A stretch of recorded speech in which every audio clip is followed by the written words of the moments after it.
Everyone, I'm Kira Phillips. Breaking news. I want to take you straight to the Rose Garden there. President Biden at the mic, expected to talk about the ceasefire deal between Israel and the Hezbollah militant group in Lebanon. Let's listen in. For nearly 14 months, a deadly conflict raged across the border that separates Israel and Lebanon. A conflict that began the day after the October 7 attack by Hamas on Israel. Hours later, at 2 a.m. in the morning, Hezbollah and other terrorist organizations backed by Iran attacked Israel in support of Hamas. Let's be clear, Israel did not launch this war. The Lebanese people did not seek that war either, nor did the United States. Over the past year, including the days immediately following October the 7th, I directed the U.S. military to flow assets and capabilities into the region, including aircraft carriers, fighter squadrons, and sophisticated air defense battery to defend Israel and deter our common enemy at critical moments. Since the war with Hezbollah began, over 70,000 Israelis have been forced to live as refugees in their own country, helplessly watching their homes, their businesses, their communities as they're bombarded and destroyed. And over 300,000 Lebanese people have also been forced to live as refugees in their own country. In a war imposed on them by Hezbollah. All told, this has been the deadliest conflict between Israel and Hezbollah in decades. How many of Hezbollah's senior leaders are dead, including its longtime leader, Nasrallah? And Israel has destroyed Hezbollah's terrorist infrastructure in southern Lebanon as well, including miles of sophisticated tunnels, which were prepared for an October 7-style terrorist attack in northern Israel. But lasting security for the people of Israel and Lebanon cannot be achieved only on the battlefield. And that's why I directed my team to work with the governments of Israel and Lebanon to forge a ceasefire, to bring the conflict between Israel and Hezbollah to a close. Under the deal reached today, effective at 4 a.m. tomorrow local time, the fighting across the Lebanese-Israeli border will end. Will end. This is designed to be a permanent cessation of hostilities. What is left of Hezbollah and other terrorist organizations will not be allowed, well, I emphasize, will not be allowed to threaten the security of Israel again. Over the next 60 days, the Lebanese army and state security forces will deploy and take control of their own territory once again. Hezbollah terrorist infrastructure in southern Lebanon will not be allowed to be rebuilt. And over the next 60 days, Israel will gradually withdraw its remaining forces.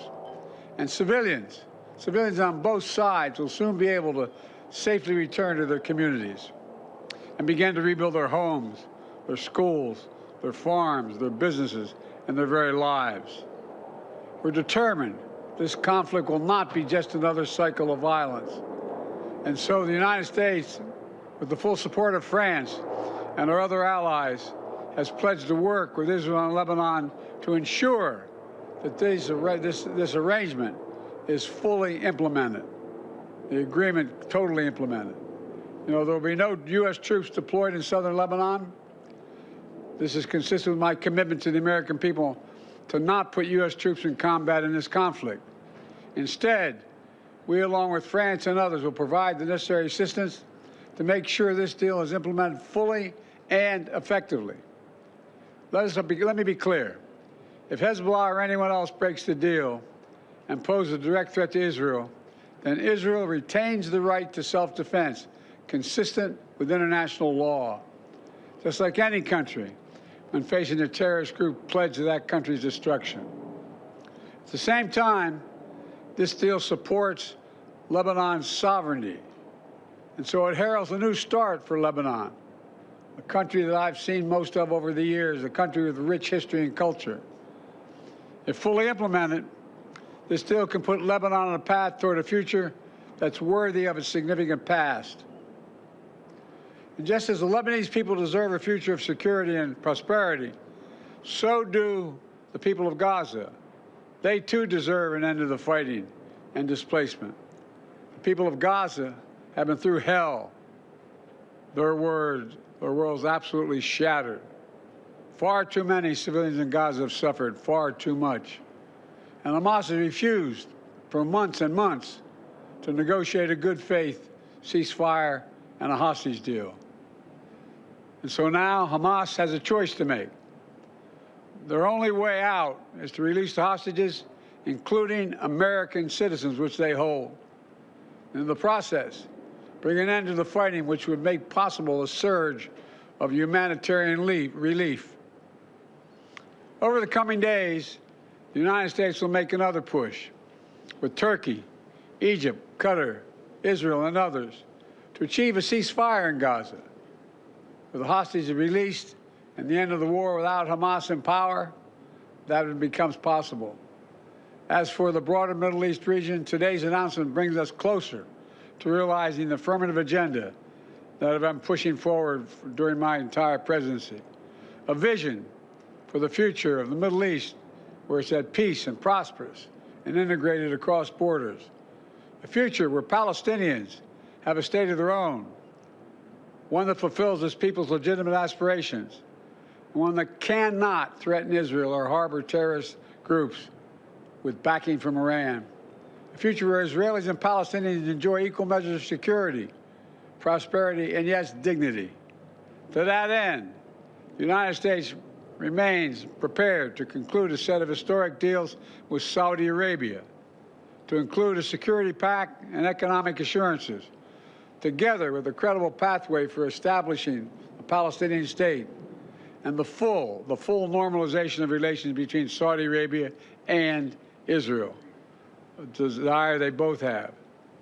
I believe this agenda remains possible, and in my remaining time in office, I'll work tirelessly to advance this vision for an integrated, secure, and prosperous region, all of which strengthens America's national security. Getting all this done will require making some hard choices. Israel has been bold on the battlefield. Iran and its proxies have paid a very heavy price. Now Israel must be bold in turning tactical gains against Iran and its proxies into a coherent strategy that secures Israel's long-term safety and advances a broader peace and prosperity in the region. Today's announcement is a critical step in advancing that vision. And so I applaud the crazy decision made by the leaders of Lebanon and Israel to end the violence. It reminds us that peace is possible. Say that again, peace is possible. As long as that is the case, I will not for a single moment stop working to achieve it. God bless you all. I'm sorry to keep you waiting so long. May God protect our troops. Thank you.